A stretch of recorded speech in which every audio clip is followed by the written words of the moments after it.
እኔ ራሱ ሰርቼዋለሁ። ቋንቋ አፕሊኬሽን ለምሳሌ እንግሊዝኛ ወደ አማርኛ፣ አማርኛ ወደ አረበኛ፣ እንግሊዝኛ የተለያዩ ቋንቋዎችን መጠቀም ከፈለጋችሁ እዚህ ጋር ጽናት ክፍል 149 በሚለው ጋር ማለት ነው እንግሊዝኛና አማርኛ የሚቀይር ታች ረስ ጽፌበታለሁ። ነገር ግን ጽናት ክፍል 149 በሚለው ታምኔል ነው የሰራሁት እና አንዱ ልጅ አይቶት እንደውም አይ ጉድ ናይስ ምናምን የሚል ነገር አይ ጉድ የሚል ነው ምናምን የሚል ነገር ጽፎልኛል።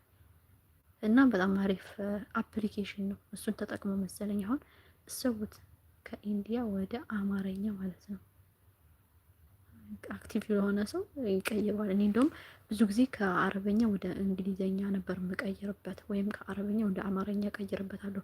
በጣም የሚጠቅም የለንትን ነው። ስክሪናችሁ ላይ ብቻ ነው የምትቀመጠው እንትኗ ማለት ነው።